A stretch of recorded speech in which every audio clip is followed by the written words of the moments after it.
Oi, gente, boa noite. Abrindo mais uma live. Tô começando a ficar acostumada com isso daqui. Vamos aguardar a entrada da Val. Val é a mulher com quem eu vou conversar hoje. A gente segue aí nessa empreitada do ciclo de conversa com as mulheres sobre empreendedorismo feminino, dando prosseguimento aí à finalização, à conclusão gloriosa de 2 inscritos para voltar para o sertão, que é a campanha de financiamento coletivo que eu tô fazendo, né? E hoje a gente vai conversar com a Val, que acabou de entrar, que massa, vou chamar ela, pra gente falar sobre... Tô fazendo a solicitação aqui. Oi, Murilinho, boa noite, querido. Boa noite para quem tá entrando. A Val tá com... Ela mora na roça, né?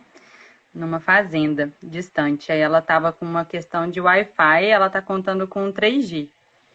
Então, vamos ver. Eu já mandei aqui o convite para ela. Eu super acho que vai rolar, que a conexão vai segurar. Mas a gente tem que esperar. E aí, enquanto a gente espera, eu vou... Val, amor, espero que você esteja vendo isso daí. Então, vou falar um pouco, né, gente? Ó, faltam 8 dias para concluir a campanha de financiamento coletivo que está rolando. 2 inscritos para voltar para o sertão. A gente já está com, tipo, 88% da meta alcançada. Tá bem pertinho. Então, se você ainda não viu, eu te convido a ver. Vou tentar chamar de novo a Val para a gente conseguir. Vai dar certo. Eu te convido a ver, tá? Que tá bem bonito. Aê, acho que agora vai.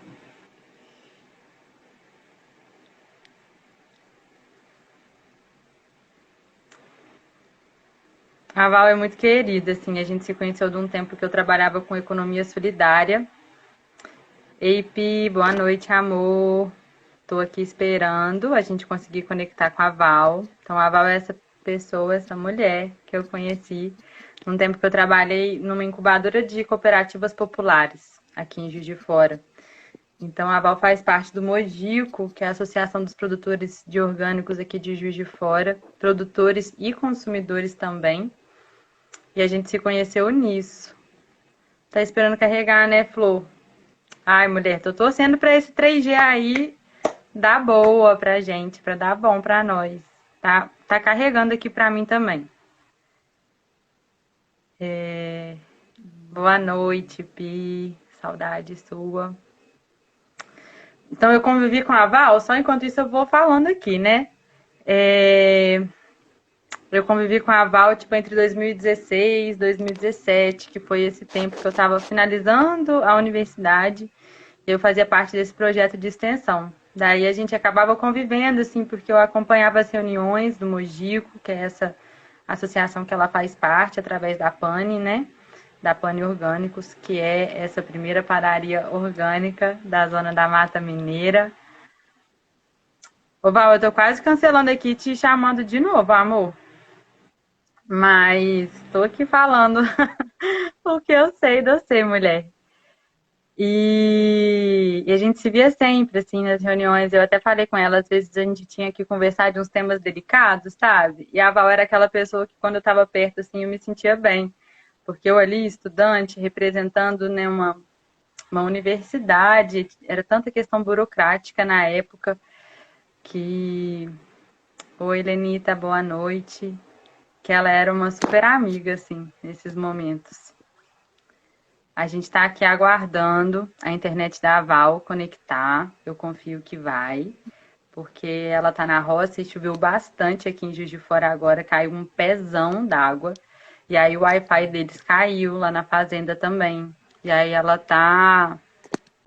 Eu vou até chamar de novo e vou cancelar e vou chamar mais uma vez. E aí ela tá no 3G. Eu acho que o 3G lá na roça não é tão forte. Que a Val mora em uma comunidade espiritual aqui próxima.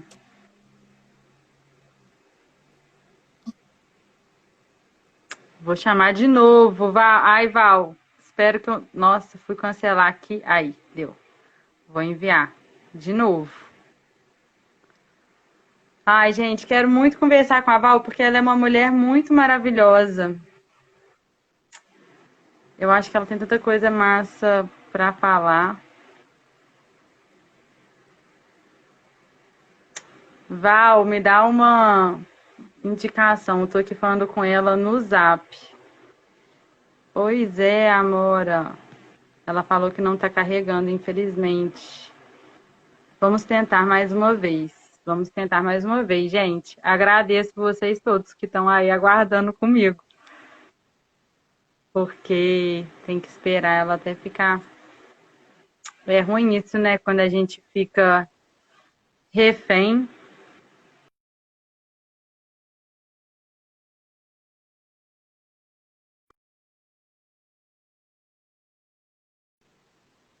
Aí a gente vai conseguir agora. Tô botando fé que agora vai. Porque tem uma galera aqui vibrando maior energia positiva para sua internet rolar, Val. Olha, arrou. Rolou, mulher. Ah, deu certo! Nem Que acredito, deu bom. certo! Vamos embora. Deu. Vamos Bora, pô. aproveitar. Ai, que Que coisa alegria. ótima. Nossa, Boa nem fala. noite. Boa Aham, noite. nossa, você tá linda. Um arraso. Ah, Bem-vinda, mulher. Que honra estar obrigada. conversando com você. Muito Aonde? feliz, assim, mesmo, mesmo. Só de te ver assim, eu já fico, Ai, ai, que aquela ótimo. vontade do Deu abraço. certo. Ai, que Aham. ótimo, Lia. Olha, eu tô muito feliz de estar aqui com você. Já, a gente conversou por telefone antes, né? E você sabe que para mim participar do seu trabalho é uma honra. Para quem não sabe, tá, gente? Eu sou fã da Lia, então, assim, tô aqui falando com a minha ídola, e isso é ótimo. Uma grande oportunidade. Amor, Oi. talvez você comece se apresentando. Eu fui falando um monte de coisa aqui enquanto a gente carregava na conversa, até a gente conseguir ver seu rostinho. Mas acho que a gente podia começar assim. Ótimo, então. Então, vamos lá? Uhum. Então, boa noite para todo mundo, né? Para todos e todas. Eu moro na roça, né? Então, por isso que o sinal fica difícil. Eu sou a Vala Kadeve, né? Hoje eu sou uma empreendedora do ramo de orgânicos. Tenho uma empresa que é a Pane Orgânicos. Moro em Anandakirtana, que é uma comunidade espiritual, né? De meditação e yoga. Sou mulher trans. Eu estou em transição, né? Nasci com o nome de Wagner, mas mudei para Valaca e estamos aí pleiteando um lugar no mundo para ter os mesmos direitos das pessoas, um lugar de igualdade, um lugar onde a gente possa. Eu estava falando com a Lia, eu gosto muito de dialogar porque eu acho que essa é uma grande oportunidade para a gente poder se conhecer. Então, eu acho que esse é o caminho que a gente precisa enquanto sociedade. Acho que esse é um grande caminho, o caminho do diálogo. Uhum. Sou baiana por nascimento, mineira por opção, filha de um casal que é um paraibano e uma pernambucana, nordestinos. Nasci no sertão da Bahia, né, lá em Paulo Afonso, cidade que Lia conhece muito bem. E viemos de lá, minha família, né, são retirantes e vieram parar no Sudeste em busca de oportunidade, né, de um emprego, de um pouco mais de dignidade. E aqui construíram uma história. Sou uma pessoa que tem mais dois irmãos, né? Eu tenho uma irmã que hoje é enfermeira e tenho um irmão que é cientista social. Nós somos uma família que gostamos de gente. É uma família Uhum. que adora gente. A gente é assim, fazer o quê? Nascemos com essa qualidade. Aham. E é isso. Fui monge durante um tempo também da minha vida, onde eu estudei teologia e filosofia védica, né? Eu fui monge hindu, era uma coisa que eu queria muito na minha vida, me dar esse tempo de pausa, essa oportunidade. E eu fui, na época, acolhida por Davantari Swami, que é o diretor do seminário aonde eu estudei, que foi quem me educou e quem me deu grandes oportunidades na vida, né? Eu sou muito grata a ele por essa oportunidade. Hoje ele me acompanha, ainda mantemos uma relação ainda, ele sabe que eu sou mulher trans e tem me apoiado nessa empreitada, né? Fica muito feliz com o trabalho que eu faço, que é de distribuição de alimentos, né, que é uma coisa que me move. Eu gosto de produzir comida, eu sou da cozinha, quem me conhece sabe disso. Adoro panela, adoro confusão de cozinha. Eu acho que ali tem vida. Aliás, toda casa, o coração da casa é a cozinha, né? Não tem essa. O cafezinho, o bate-papo, sempre cai na cozinha. Então essa sou eu, Aham. gente. Um pouco do que sou eu, né? Dentro dessa diversidade toda. Sim, amor. A gente conversou muito nesse dia por telefone. Domingo eu liguei pra Val. E a gente ficou assim, eu fiquei de cara, porque por mais que a gente tivesse convivido, assim, em vários momentos, a gente nunca tinha sentado para falar da nossa história, né? E quando você foi me contando suas coisas, eu fui ficando assim, gente, porque eu tenho isso de olhar para a história da vida das pessoas, assim, eu acho que a vida de todo mundo daria um ótimo livro. É um livro, né? É o livro da vida, um livro que está escrito numa outra linguagem que não é verbal. Eu até brinco quando as pessoas, às vezes, lá eu estava assim, viajando pelo sertão e as pessoas me perguntavam: ah, mas você lê muito? Que livro que você lê? E aí eu falava: nossa, gente, ultimamente eu tenho lido só o livro da vida das pessoas, assim, não leio nada, eu só escuto as pessoas me contando da vida delas, mas para mim isso é uma leitura também, né? E quando você foi me falando dos seus caminhos, eu falei, gente, o livro dessa mulher é uma coisa, porque tem muitos cenários diferentes, né, Flor?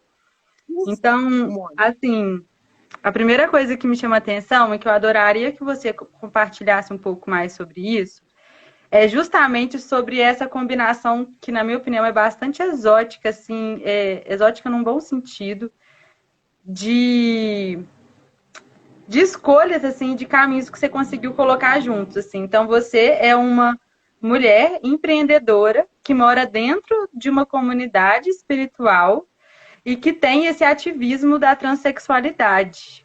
Como que é juntar essas três coisas no mesmo espaço? É uma loucura. É um puta desafio, né? Eu e meu esposo, o Tom, que deve estar com a gente aqui, a gente sempre conversa muito sobre os desafios da vida, né? E empreender, ser morador de uma comunidade espiritual e ser trans, né? Principalmente ser mulher, né? E empreender no Brasil é um grande desafio. No momento atual, então, é um puta desafio, né?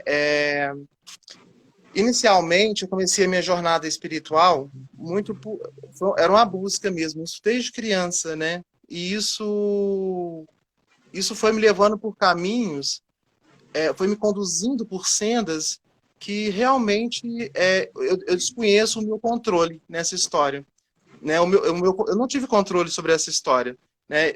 Foram opções, mas se a gente for pensar bem, eu não sei até onde isso de fato foi opção ou até onde o universo me levou para onde eu tinha que estar. Não é fato, acho que não é um segredo para ninguém que ser mulher trans no Brasil hoje é um grande desafio, né? Nós somos o país que mais consome pornografia com mulher trans, somos o país que mais mata mulher trans no mundo. Nem os países árabes, onde a homossexualidade e mulheres trans são mortas, né, assassinadas, morrem tantas mulheres trans como no Brasil. E LGBTs também, né? O Brasil é esse lugar. Então, eu acho que, na verdade, a espiritualidade ela foi o lugar aonde eu tive a oportunidade de ficar nesse espaço aonde eu tinha mais contato comigo mesma, né? Porque foi um processo muito difícil, né, Lia? Esse processo de se descobrir mulher trans é um processo muito longo. É um processo que começa lá na infância e que aos 9 anos os pais colocam, no meu caso, me colocaram na psicóloga, porque viram que tinha alguma coisa e que precisava de acompanhamento, mas ninguém sabia o que era. Não se falava em transexualidade, isso na década de 90, eu sou de 1980, né? Então não se falava em transexualidade. Então era muito difícil, apesar de eu vir de uma família que as faxineiras lá de casa sempre, na maioria das vezes, eram mulheres trans.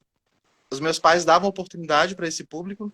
Então, desde criança eu tinha contato. Era muito normal ver as travestis em casa e conversar. Não tinha esse mistério, né? Então, isso foi muito bom para mim, para a minha formação. Eu tive muito apoio do meu pai, muito apoio do meu pai. Um apoio anônimo, porque ele nunca falou que me apoiava. Ele morreu de câncer e ele sempre me apoiou. Eu só fui descobrir isso depois que ele morreu. E ele Uau. também foi a pessoa que me incentivou a buscar um caminho espiritual. Né? Eu fui para Campina Grande, na Paraíba, para poder estudar, quando quis me dedicar à senda espiritual mesmo, né? E ele foi a pessoa que me apoiou, né? Meu pai é de Campina Grande, na Paraíba, né? Mas minha família foi para Paulo Afonso em algum determinado momento do tempo. Até contei isso para a Lia, porque meu avô era um dos comparsas do, do Lampião, e ele foi preso. E a minha família teve que sair fugida do sertão da Bahia porque estava sendo perseguida porque eram apoiadores do Lampião. Então, então nessa história toda, então assim, meu pai ficou muito orgulhoso de eu voltar para Campina Grande. Não, de eu voltar não, de eu ir para Campina Grande, né, um lugar que ele tinha saído e que era um lugar tão afetivo para ele. Então, nessa jornada de busca espiritual, esse frenesi interno de que eu queria um espaço de tempo para mim para poder pensar e tentar me entender. Não é que eu fugia do que eu era, mas era muito difícil para mim aceitar que realmente aqueles desejos que eram muito profundos eram de fato quem eu sou.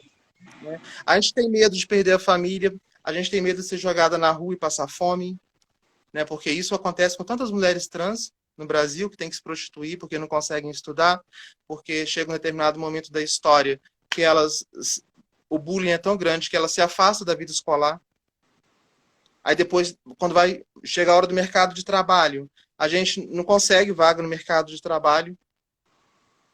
Então assim, eu sou uma privilegiada, sou uma pessoa que usufrui de privilégios, né, apesar de ser trans, né, de ser periférica, de ser negra, eu usufruo de certos privilégios, que é de ter a oportunidade de morar numa comunidade espiritual, né, de nunca ter precisado de me prostituir, de muito cedo ter trilhado um caminho profissional. Eu acho que isso eu herdei da minha mãe, que a minha mãe foi cozinheira durante boa parte da vida. E isso foi uma paixão, né, que eu trago comigo. Então eu fico pensando assim, e chegar no ponto de empreender, aí era uma coisa inimaginável, né? E aí nesse ponto de empreender, né, tem uma pessoa que é muito importante na minha vida, que você conhece muito bem, que é o Lucas, que é o meu sócio, meu compadre, né? Que depois de uma seca, ele veio com o intuito aqui para a fazenda de ser agricultor, porque ele tinha essa pira de ser agricultor, agrofloresteiro. E nós pegamos uma seca muito feia em 2014, aonde toda a produção dele morreu. E ele se viu de uma hora para outra, né, sem perspectiva, né? E a gente já tinha conversado no passado que a gente gostaria de trabalhar juntos. E aí ele me falou, Val, acho que chegou a hora de nós montarmos a nossa padaria. Capital, gente, não tinha. A gente tinha boa vontade. Então a gente juntou R$ 600, comprou umas bacias, ele pegou um pouco de dinheiro que ele tinha, comprou farinha, e a gente começou a pane assim. E aí começamos fazendo feira lá na escola paineira, na porta da escola, numa mesinha do pé bambo, com um pedacinho de chita em cima. E assim começou a história da pane. A Lígia, que é a esposa dele, eles são moradores aqui, né? A Lígia íamos nós três, a gente produzia, e a comunidade da qual a gente faz parte, que é a Nanda Kirtana, abraçou essa causa, né? E nos incentivaram, nos deram a oportunidade, a gente alugou um espaço da fazenda, aonde a Pane começou a crescer e tomar um outro formato de que a gente não imaginava. Né? E nós acreditamos que ela ainda vai chegar em outros formatos que a gente também não imagina quais são, né? Em lugares que a gente desconhece. Então, então é muito gostoso ter a oportunidade de empreender, ter a oportunidade de poder militar enquanto mulher trans e ter a oportunidade de, dentro disso tudo, de ter uma vida espiritual, que é um outro aspecto que é negado às pessoas trans. Nós temos hoje, no Brasil, um lugar que aceita gays e travestis, pessoas trans, que é a Umbanda, que é o Candomblé, que são as religiões de matriz afro, que geralmente tendem a não ser preconceituosas. Agora, o meio do yoga e da meditação é um espaço que eu estou galgando aqui, né, a duras penas. Eu tenho uma comunidade muito amorosa que me acolhe, que me acolheu desde o princípio, quando eu cheguei, que ninguém sabia o que, que eu era direito. Aí depois eu passei por aquela fase de gay, né? Aí depois da fase do gay, você chega no momento que não dá mais. Você não é feliz assim. E aí eu assumi a minha transexualidade e essa comunidade, como uma família mesmo, me abraçou nisso e me acolheu. Em julho do ano passado, dia 28, eu casei aqui no templo, em Nanda Kirtana. Nós tivemos uma cerimônia espiritual, né? No nosso caso, por não ser religião, a gente não fala religiosa, então a gente fala uma cerimônia espiritual. E nós tivemos esse casamento. Foi um desafio, porque, né, é uma organização espiritual, então, obviamente, ela tem duas alas, né? Ela tem uma ala progressista, uma ala conservadora. Os conservadores queriam a nossa cabeça, e os progressistas deram a cabeça a prêmio e nos apoiaram na história do casamento. E aconteceu esse casamento. A gente também foi muito grato ao jornal Carta Capital, que na época fez uma matéria com a gente, né, que falou da nossa trajetória, né, de reivindicação pelo direito de casar. Porque é isso, Lia, a gente vive num mundo que a gente tem que lutar por direitos iguais, né? Não dá mais para a gente... Estamos no século XXI, né? Tem, algumas coisas já não cabem mais, né? A gente fala que os passos que nós demos para frente, a gente não vai dar, a gente não vai voltar para trás. É daqui para frente, né? Então isso vale muito para o universo feminino também, porque hoje como eu tô, né, me inserindo no universo feminino, né? Eu vejo hoje o quão é legal hoje essa história da mulher, sabe, alcançar mercado de trabalho, lutar pela igualdade de salário, as mulheres serem ativamente presentes na renda familiar, né? Porque a mulher, além de tudo, tem jornada dupla, né? Que a mulher tem que cuidar do filho, tem que cuidar do marido, que geralmente é um crianção, tem que trabalhar fora, tem que estar bonita. Então, assim, é um puta desafio ser mulher. É um desafio muito grande. E é assim, para a ala conservadora da sociedade, né? Você, enquanto biologicamente homem, abrir mão, né, da sua posição de homem para assumir uma posição de que você quer viver como mulher porque você se sente como mulher, é uma ofensa para muita gente. Aham. Uau, nunca Entendeu? tinha. Para quem não sabe, gente, é que a Lia outro dia tá falando comigo que ela vive na bolha branca e heteronormativa dela, né? Então, é muito louco isso, sabe? Porque a gente mora hoje, nunca na história, tantas mulheres empreenderam. Tantas mulheres lutaram, aprenderam a lutar. Nós temos as nossas colaboradoras, né, que trabalham com a gente, são 3 mulheres, né? E mulheres negras, né? E eu vejo, assim, desse trabalho que a gente desenvolve de fazer pão e panificar, o que a gente faz, né? A gente, na verdade, a gente fala que é panificadora, mas a gente é uma agroindústria que produz vários gelados, tem molhos, geleias e por aí vai. Uhum. E eu vejo o quão rico é a nossa relação no sentido de que ali nós, enquanto mulheres, passamos o dia falando das nossas vidas, falando dos desafios que a gente tem enquanto mulher, né? Do quanto a gente mudou nesse tempo trabalhando juntas, no sentido de que a gente cresceu e que hoje eu faço muito esse trabalho com elas, a gente entendeu o que é direito, né? Elas são negras, então elas têm que entender que a posição delas de mulher negra é que elas também não podem abaixar a cabeça por preconceito, porque o racismo existe, né? A gente está num país, Uhum. né, depois de 1.500 tantos anos, ainda continuamos tendo escravos. Eu moro num município aonde existe mão de obra escrava. Gente que trabalha por comida que no final do mês não consegue pagar a compra que o senhor da fazenda faz. É coisa que a gente vai para o sertão do Nordeste e a gente presencia isso em grandes fazendas. Na década de 90, tinha uma coisa que era muito comum no Nordeste, que era assim, da cerca para dentro era verde, da cerca para fora era seco. Porque os poços artesianos que deveriam ser feitos com o dinheiro do governo para o povo, era feito na fazenda do deputado, do senador, que tem fazenda lá no sertão. Uhum. Então, a gente mora num país de grandes hipocrisias, né? Num país com muitas limitações e com grandes desafios. E ser mulher no Brasil e conseguir empreender é muito difícil. Nós estamos até hoje lutando com o machismo. Até hoje o homem acha que tem direito na rua de assediar a mulher. Hoje a mídia tem um papel muito importante de falar a respeito.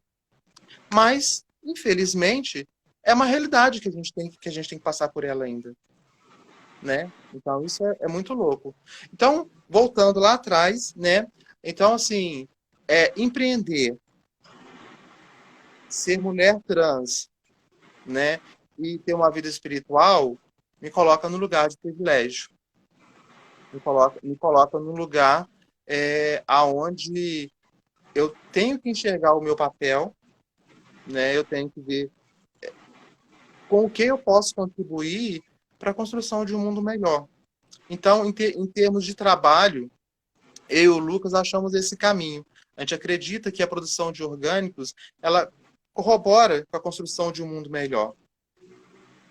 A gente está dando oportunidade das pessoas. A gente é uma rede, né? Porque a gente tem que entender a rede de produção, né? Eu tenho as nossas colaboradoras, tem eu fico na produção, né? Eu sou uma pessoa da produção, de chão de fábrica, né? O Lucas fica na parte de comercialização e a gente tem dentro disso os nossos outros colaboradores que são produtores que produzem, né, matéria-prima para a gente poder trabalhar. Então é uma grande rede. A gente não chega em lugar nenhum sozinho, né? Não tem jeito. A gente depende, Uhum. né, essa coisa orgânica, o próprio termo orgânico, né, dessas relações orgânicas, é muito isso, né? Então, assim, é um desafio? É um desafio. Mas tem sido muito prazeroso ser mulher trans, ser uma empreendedora do ramo de orgânico. Eu tenho uma ótima relação com os nossos clientes, porque eu faço feira, né?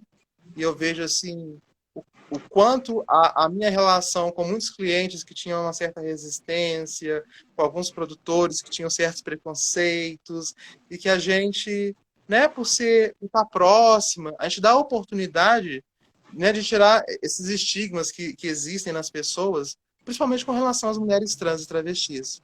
Né? A sociedade reserva para a gente um lugar de prostituição, de gueto. E eu falar, bater no peito e falar, eu não aceito esse lugar de gueto, eu quero ter uma vida plena, eu quero ter direito à espiritualidade, né?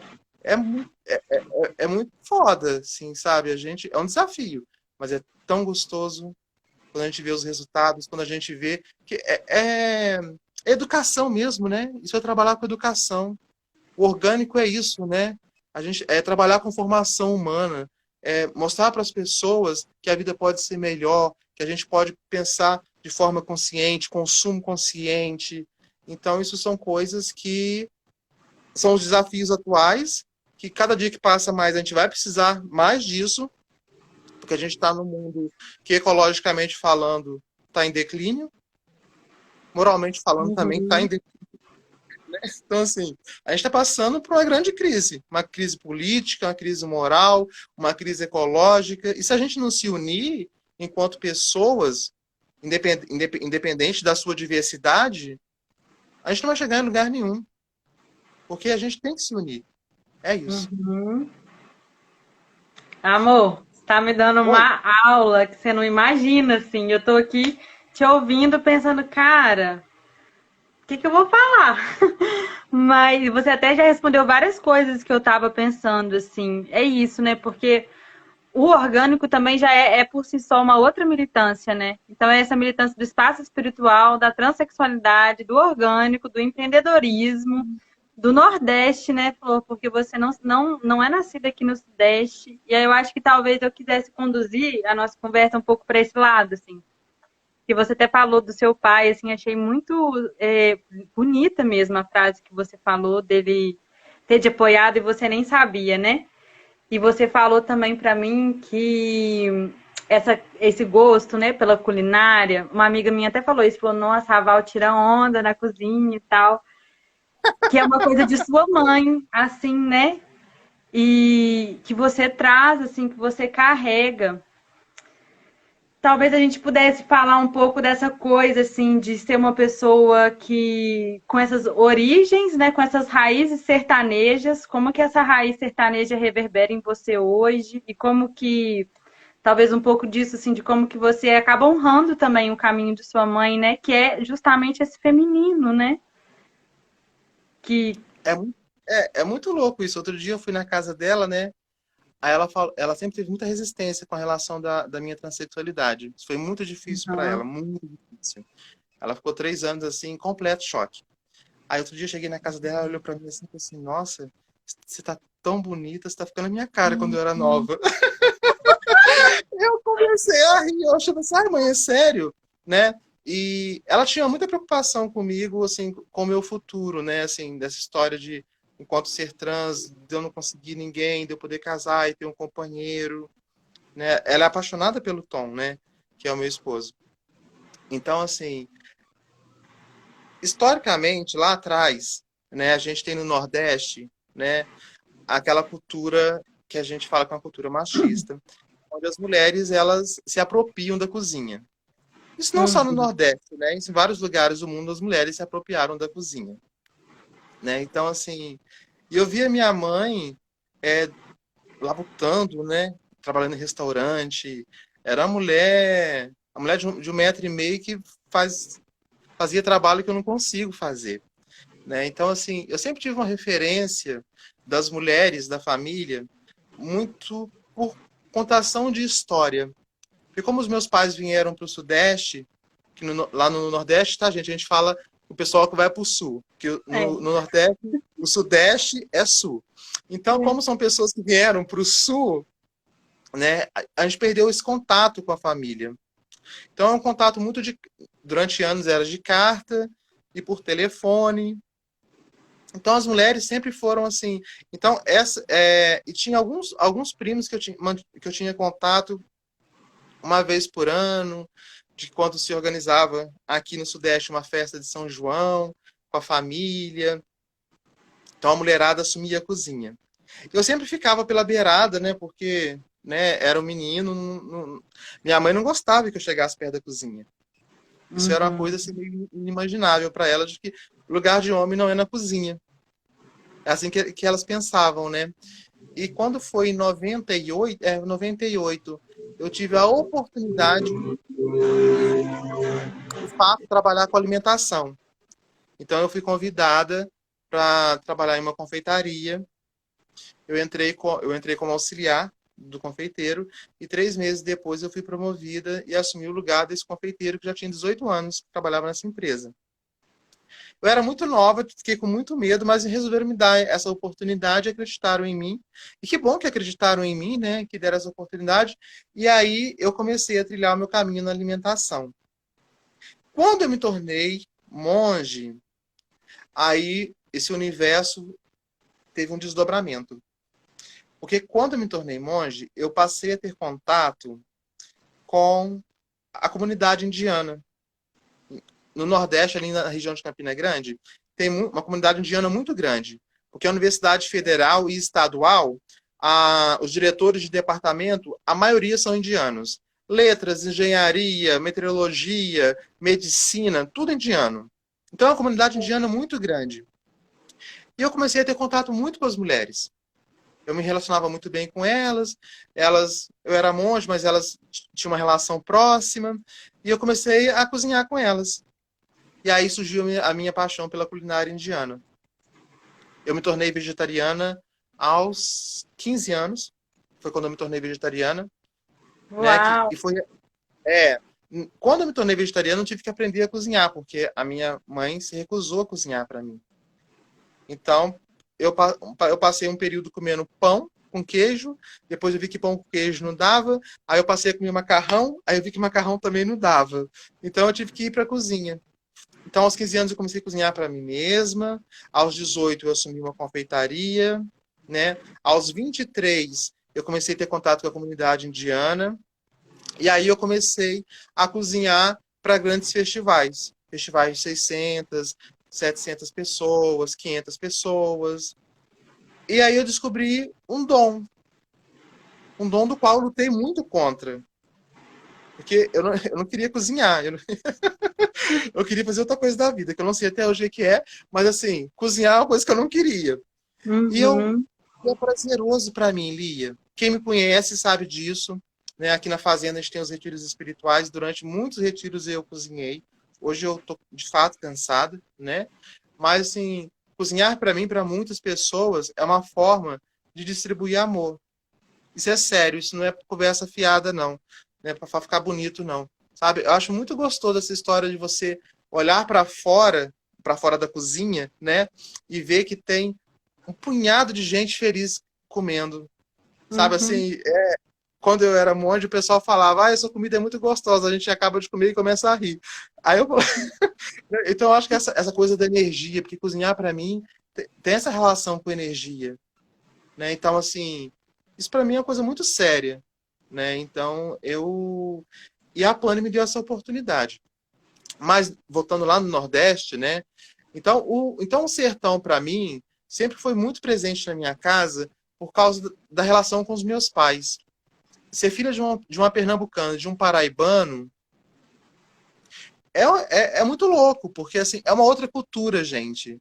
É muito diferente da cultura de Minas, né? É muito diferente da cultura do Rio de Janeiro, da cultura de São Paulo, né? É um povo muito permissivo em vários aspectos, inclusive sexuais, que a gente estava conversando sobre isso outro dia. O nordestino fala de sexo sem vergonha, porque sexo é uma coisa natural para o nordestino. Não é igual para o pessoal do sul, que é um tabu, que as pessoas têm vergonha de falar de sexo. Não, a gente faz sexo, a gente gosta de fazer sexo. Isso faz parte de Uhum. uma vida saudável, né? Então é Sim, muito louco. é.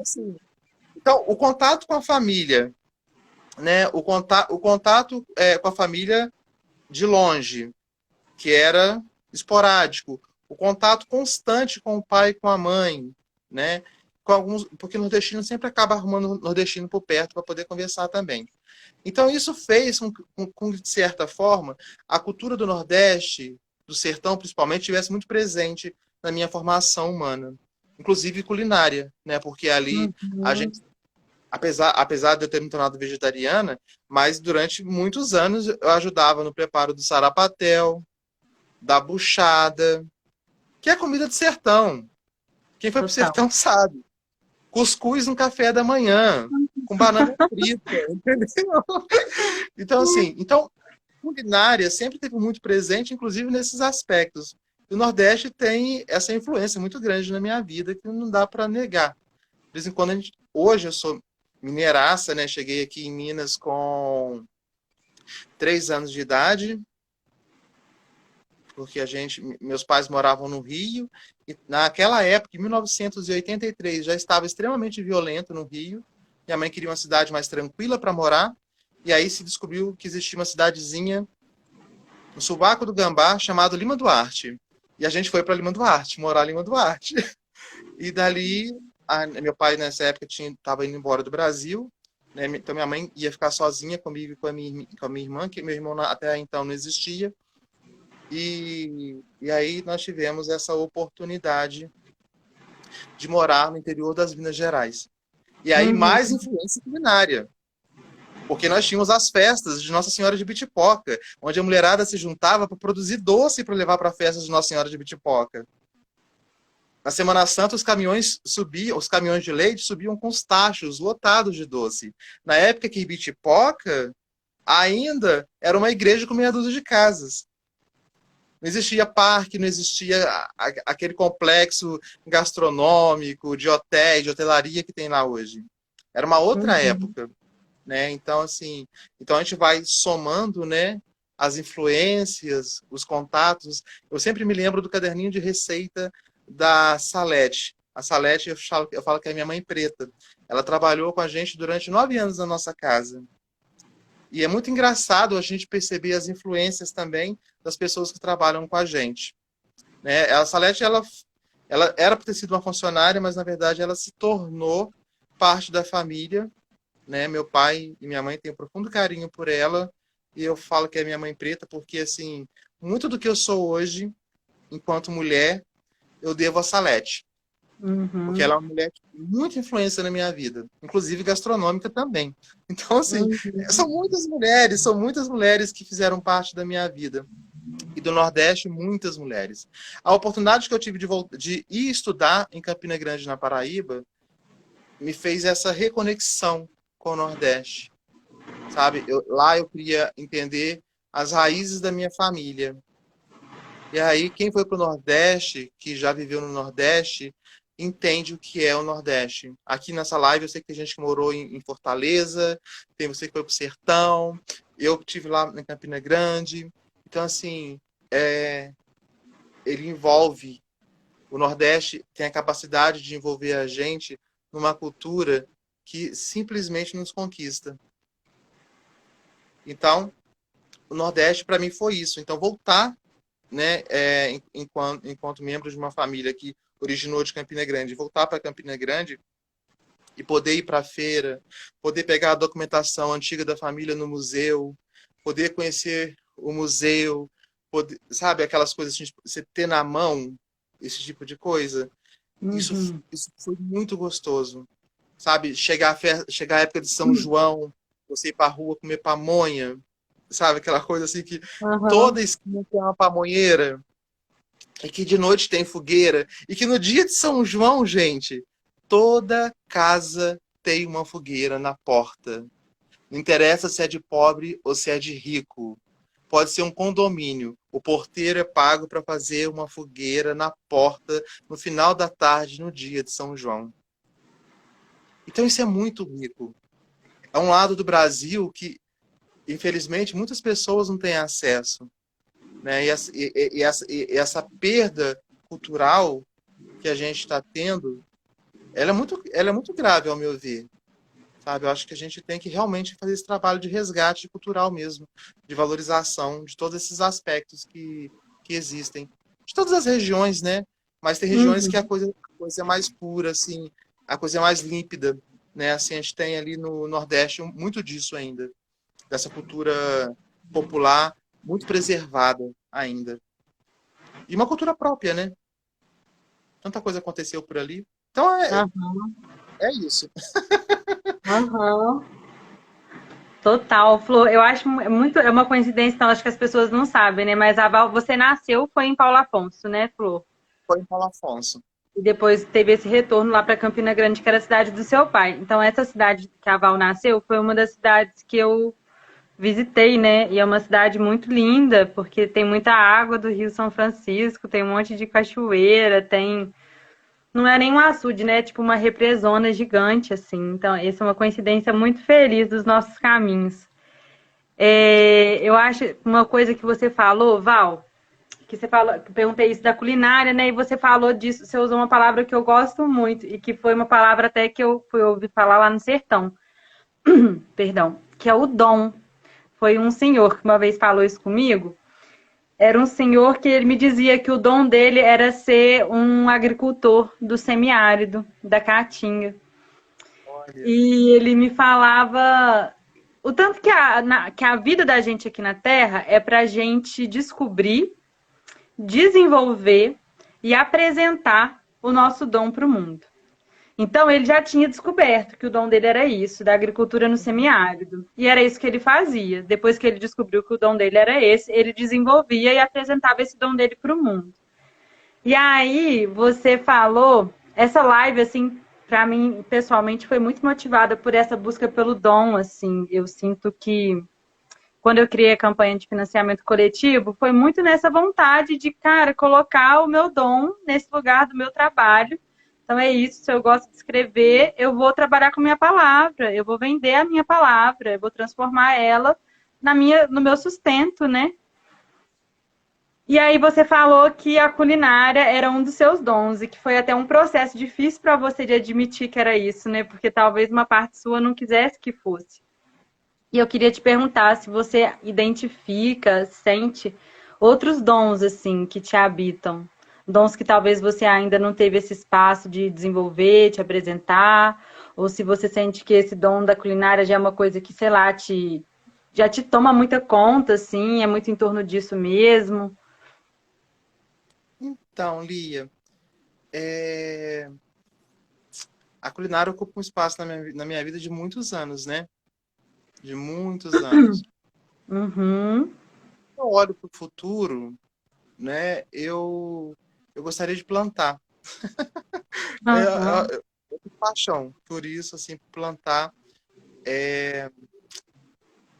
Tive poucas oportunidades na vida de plantar, mas acho que isso tem a ver com as minhas raízes também, né? Eu sou neto de agricultores, né? Que agricultavam no sertão e, e que em certa época do ano iam para a zona da mata, que era próximo ao litoral, que é onde Uhum. tem oportunidade de trabalho.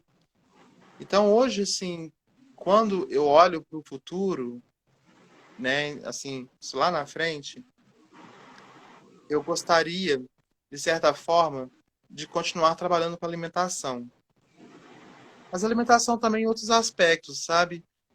Hoje, por exemplo, hoje eu faço um curso de terapia integrativa, muito voltado para o autocuidado, entendeu?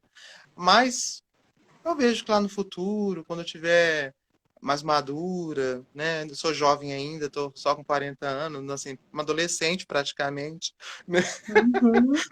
Deus quiser. Mas eu vejo que assim, que eu acho que eu vou caminhar um pouco por essa senda, essa senda do cuidado. Eu tenho paixão por ervas, né? Eu estudo sobre ervas, sobre a aplicação litúrgica e a aplicação medicinal das ervas. Isso é uma coisa que me interessa muito. Porque eu tenho essa questão apesar de eu estar no caminho do yoga e meditação, que é o caminho que eu optei, né, foi o que o meu coração me encaminhou, né? Mas como eu tenho uma formação que tem muito da Umbanda, né, Uhum.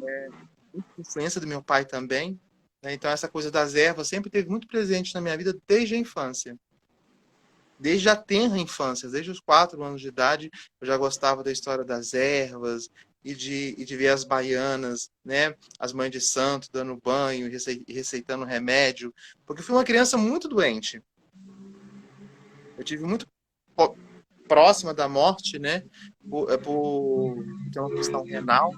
E naquela época, em 84, a gente tinha muito poucos recursos no Brasil, né? Eu estava para ir para os Estados Unidos para fazer um transplante e, e eu escapei desse transplante, assim como eu escapei da hemodiálise 3 vezes, né? E sempre era uma história de um benzimento, a história de um chá, né? Que estava muito presente ali nesse contexto de saúde. Então eu sinto que eu fui muito mais tratada pela espiritualidade do que pelos próprios médicos. Porque os Uhum. médicos só foram descobrir o meu problema de fato quando eu tinha 13 anos. E os médicos não conseguiam descobrir o que eu tinha. Eu tinha uma formação congênita do rim esquerdo. Uma criança nasce com um órgão já formadinho, né? O meu órgão demorou 13 anos para se formar, o rim esquerdo. Ele teve Uau. um retardo de 13 anos. Então tinha essa influência nessa coisa de, vamos benzer, tá muito ruim a situação, vamos benzer. Porque pobre faz isso, né? Porque Uhum. pobre às vezes não tem dinheiro pra comprar remédio. Então, vamos correr para benzeção, porque é o que tem, gente. Tem que dar um Uhum. jeito, não vai a criança morrer, não vai. Né? Então, eu vejo que essa coisa que é tão emocional, eu vejo ela no futuro, assim, a história de trabalhar com as ervas medicinais, entendeu? E poder plantar, mas assim, plantar pra gente, assim, sabe? Pra gente poder chupar laranja no Uhum. pra gente poder tomar água de coco em casa, chupar, né, um limão. Chupar limão não, que ninguém chupa limão. A gente faz limonada. Então, assim, Aham. essa coisa de. Mas a culinária, eu acho que ela sempre vai estar presente na minha vida. Ela é Uhum. inevitável. Eu acho que pode haver, sim, uma mudança da minha. Ai, qual é a palavra, gente? Como é que fala? Da minha. Não é da minha ação. Uma mudança dentro do ramo da culinária, pode ser que haja uma mudança. Hoje eu sou a pessoa que faz, né? Eu gosto muito de ensinar. Eu já dei vários cursos, os meus alunos sempre gostaram muito de fazer aula comigo. Meus alunos se tornam amigos, grandes amigos, na verdade. Tenho alunos que se tornaram grandes amigos. Então, eu acho que em um determinado momento, né, eu vou passar também a ensinar essa história da culinária. Como eu já venho fazendo quando tenho oportunidade, tenho tempo. É muito mais a questão de tempo. Eu sempre recebo convite para poder estar ministrando cursos e oficinas, mas a nossa rotina ela é bem puxada de trabalho, né? Ela toma muito tempo, porque todos os produtos da Pane são produtos que somos nós que desenvolvemos. Não são receitas que a gente copia. Então, são produtos que são receitas desenvolvidas. Então, existe um processo criativo que é difícil. Então, assim, eu acho que no futuro eu vou estar ensinando, trocando ideia, batendo papo, porque eu adoro bater papo, né, gente? Falo pouco pra caramba. Então, assim, acho que eu vou muito por essa senda, sabe? Assim, de ensinar, de trocar experiência. Tenho muita vontade de trabalhar com mulheres. Já trabalhei com mulheres no passado, no projeto que eu e a Trivene criamos aqui em Nanda Kirtana, que era um ateliê de artes, onde a gente produzia bonecas de pano, que foi um trabalho lindo, lindo, lindo, lindo com mulheres. Ver aquelas mulheres produzindo bonecas e elas resgatando muito do feminino delas através do trabalho com as bonecas. Então foi lindo, assim, foi um projeto que depois ele foi abarcado pela Votorantim, depois ele foi abarcado pela Prefeitura Municipal de Belmiro Braga, e aí esse projeto teve um fim, né? Ele chegou num ponto que ele teve um fim, mas foi um projeto de longos anos e que foi muito bonito, com lindos resultados, assim, principalmente emocional. Aí tinha aula de bordado, tinha aula de costura, que são coisas que eu gosto de fazer, né? Eu gosto de costurar, gosto de fazer bonequinho de pano, as coisinhas, coisinha. Uhum. Então, assim, eu vejo no futuro que eu posso estar nesse lugar aí de ensino mesmo, sabe? Assim, dessa troca, né? Eu gosto muito de pessoas, né? Eu gosto muito de trocar. Isso inclusive uma oportunidade muito boa que eu estou tendo na Mogico, né? Que é a associação da qual a gente faz parte, que é a Associação de Produtores e Consumidores de Orgânico, que está em Juiz de Fora, sediada em Juiz de Fora. Acho até interessante o nome Mogico, né? Um monte de gente interessada em cultivo orgânico. Eu acho isso muito fantástico. Eu acho que foi o Vinícius, esposo da Marlene, que teve essa ideia do nome.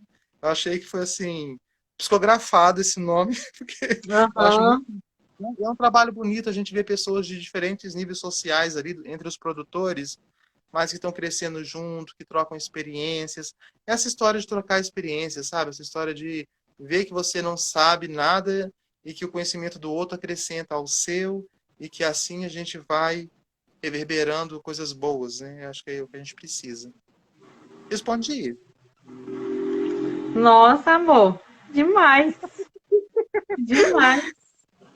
Eu tô cuidando aqui do nosso tempo e a gente tá, tipo, entrando nos últimos minutos, assim. Então, queria, se alguém, né, que estiver assistindo, quiser, às vezes, fazer alguma pergunta, eu acho que a hora é essa. Vai ser muito legal se alguém quiser interagir com a gente também. Acho super rica essa interação. E abrir também, Val, se às vezes tiver alguma outra coisa que você queira dizer, assim, essa sua fala do dom é isso, né? Você foi falando, eu fui associando muito isso do serviço, né? Que a vida parece que é isso, assim, tem várias formas de entender a vida, né? Mas eu penso muito assim que é como se às vezes no meu trabalho assim, da minha espiritualidade é como se eu fosse pensando assim nesse lugar de me colocar a serviço, né? Das forças que me guiam, assim, que me amparam, assim, do astral que me acompanha. E eu vou sempre pedindo essas instruções, assim, para eu saber, né, onde que eu posso servir. E eu acho que conforme a disponibilidade que eu me coloco no mundo, os serviços vão chegando para mim. E você foi falando tudo isso, assim, inclusive desses possíveis sonhos futuros, né? E eu pensando nisso, assim, tipo, nossa, é um serviço muito de cura, né, Val, que você vem trazer, assim, porque o alimento é isso, é uma super alquimia. E as ervas também trabalham super nesse campo. Você já tem esse interesse pela espiritualidade naturalmente aflorado, porque não é todo mundo que vai com 20 e poucos anos para Campina Grande ser monge, sabe? Então, eu consigo ver uma coerência assim super bonita nas coisas que você foi me contando. Ah, que bom. Nossa, melhor live que eu já fiz, eu acho, amor. Máximo respeito com todo mundo que eu já conversei. Máximo! Máximo, mas é porque essa história eu acho ela realmente muito potente mesmo, poderosa, sabe? Uma coisa de Mas eu, poder, assim. mas eu acho que é isso, Li. Eu acho que a gente tem que dar muito valores, muito valores, não, muito valor aos nossos dons, né? A gente tende a se auto-boicotar, né? O tempo todo. Uhum. Então, assim, e às vezes as coisas se apresentam na nossa vida e a gente quer ir para um outro caminho, sabe assim? Acho que a gente tem que tentar se conectar de alguma forma. Por isso que eu acho a meditação tão importante na vida, sabe? Seja ela qual modelo for, sabe? Ativa, passiva, com mantras, não interessa, mas assim, eu acho a meditação muito importante. Seja ela cristã, de umbanda, mas que todos nós possamos ter uma forma de conexão. A meditação na minha vida, ela vem agindo de uma forma aonde ela conseguiu me colocar no trilho. Eu era uma pessoa, eu nunca fui uma pessoa perdida, mas eu era uma pessoa muito sem foco, sabe assim? E a meditação, ela diariamente ela me ajuda. É um desafio meditar, né? Obviamente, a gente sabe disso. Mas ela me ajuda nisso, sabe assim? E me ajuda a enxergar que os meus dons podem ser usados em prol do outro, que os meus dons têm que ser valorizados por mim, a questão da gratidão, que é uma, né, assim, eu não gosto dessa palavra não, que eu acho meio clichê, mas eu acho tão legal essa história de realmente sermos gratos. Eu falo internamente, né, não essa coisa externa só para o mundo, mas interno, para o seu mundo interno, né, da gente ser de fato grato pelas oportunidades que a gente tem, pelas bênçãos que a gente tem e que a gente às vezes só se pega reclamando, né? E só se pega não sendo grato, não honrando os seus dons, não honrando as pessoas que passaram na sua vida, que fazem de quem você é, o que você é, né? Então, assim, tudo é muito importante, sabe? É por isso que eu sou tão contra o preconceito. Porque a gente tem tanto que aprender um com o outro, essa mania que a gente tem de julgar, às vezes a gente perde grandes oportunidades, né? Isso é limitante. Não vou falar que é ruim, mas é limitante. A gente não sabe. Eu acredito em reencarnação. Então eu acredito que tudo que acontece na minha vida tem um propósito e é um propósito evolutivo. Mas mesmo que não houvesse a reencarnação, de fato, tudo é evolutivo. Tudo tem um propósito para me tornar uma pessoa melhor, né? Então, mas eu tenho que estar aberta para isso. E se eu não estiver aberta para isso, fica muito difícil. E a gente cessar o julgamento é a maior dificuldade, porque a gente está o tempo todo apta a julgar, né, a ser a dona da verdade ou o dono da verdade, né? E isso é muito difícil. Eu vejo que a gente está num mundo que a gente tem que tentar mudar isso. E a gente tem que olhar para o outro enquanto ser humano. Porque as dores que você sente, eu também sinto. Os sonhos que você tem, eu também sonho, né? Então, assim, porque todos nós sonhamos, todos nós sentimos, todos nós temos medos, né? Todos nós temos atos de coragem também, né? Isso é inerente ao ser humano, né? Então a gente tem que parar com essa mania boba de achar que um é melhor do que o outro só porque tem dinheiro, porque quando morre vai tudo pro mesmo buraco. Não tem essa, né? Então, não é isso. Então, assim, a Uhum. vida a vida é muito curta, muito curta. A gente está vendo essa pandemia aí. Quantas pessoas não morreram? Eu perdi pessoas próximas. Eu perdi mãe de amigos, né? Então assim a gente fica observando. Você fala assim, gente, o que é a vida? A gente está conversando aqui agora, a gente não sabe se amanhã se vive amanhã. E o que eu fiz desse período de vida que eu tive? Eu usei ele de forma produtiva, eu fiz coisas boas, né? Eu fico vendo, eu tenho uma amiga, ela cuida de um projeto social, sabe? E ela tem uma coisa que é tão interessante assim, a preocupação com o projeto, sabe assim? E ela tem uma preocupação em manter esse projeto porque esse projeto beneficia pessoas. Então, e aí? Olha que legal que a pessoa está dedicando a sua vida para poder fazer isso. Todo mundo pode se dedicar a algum projeto, pequeno ou grande. A gente tem que sair desse lugar de comodismo, entendeu? De a gente achar que a gente tem que levar a vida com a barriga. Não façam isso, gente. Não levem a vida com a barriga, porque a vida passa. E a gente morre. E aí, o que ficou? Eu espero deixar coisas boas, pelo menos uns pés de planta plantado. Né, assim, mas é isso, porque, olha, é tão legal, eu, enquanto professora de culinária, né, eu vi tantas pessoas com a vida, tendo a vida modificada, que se tornaram vegetarianas, né, assim, não que ser vegetariano é obrigatório, não, não é isso, mas elas fizeram essa opção, eu acredito que essa opção ela é muito boa para o planeta, principalmente, Uhum. né, então eu fico observando assim, assim, gente, que legal, né, a gente, um pouco do que a gente dedicou de tempo, beneficiar a vida de outras pessoas. É o que eu faço, é o que eu acho, sinceramente, que você faz com seus inscritos. Sabe, assim, eu já te falei isso, né? E é isso, sabe? Essa coisa de dar ao outro a oportunidade de ver outros universos. Eu faço isso com culinária, você faz isso com escrita, outras pessoas fazem isso escutando, né? Uma pessoa, dando um abraço, visitando alguém no hospital, sendo paciente, mandando a merda também, porque às vezes é preciso mandar alguém a merda para a pessoa acordar e ver que tem que tomar uma atitude na vida, né? A gente não tem que ser só, não, gracinha não. Um pouco de choque também faz bem, desde que o choque seja produtivo de fato, né? Então, assim, eu vejo que é isso, sabe? Assim, acho que a gente tem que ter esse autocuidado, sabe? É muito isso. É essa coisa louca que é viver, né, gente? Todos os dias, quando a gente acorda, e a gente resolve colocar o pé no chão, a gente está assumindo o compromisso de enfrentar os desafios que estão vindo pela frente. Né? E são diferentes desafios. Para mim são alguns, para você são outros, né? Talvez para mim seja fácil, para você não seja, né? E é isso, a gente vai tocando os desafios da vida. Né? Porque quem não tem desafio, quem não tem problema na família, quem não tem um problema interno emocional que não consegue resolver, por que a gente não pode olhar com amorosidade para o outro e para a gente? Né? Então, assim, isso se deu muito com relação à minha transexualidade. Sabe, assim, aprender, olhar com amorosidade para mim e me aceitar como eu sou. Sabe, aceitar que eu vou ser julgada, que eu vou ser desrespeitada, que eu vou ser discriminada, mas que eu sou quem eu sou. E não eu vou ser o que as pessoas querem. Porque a minha vida é minha, quem tem que viver ela sou eu. Né? Então a gente tem muito isso, assim, de se preocupar com o outro, e a gente esquece de ser feliz. Mas ser feliz na íntegra mesmo, né? Não é só ficar postando foto para ganhar like. É ser feliz atrás da foto, atrás do like. Né? Então eu vejo que a gente, enquanto sociedade, a gente precisa muito disso. E enquanto mulheres, empreender é um caminho para isso.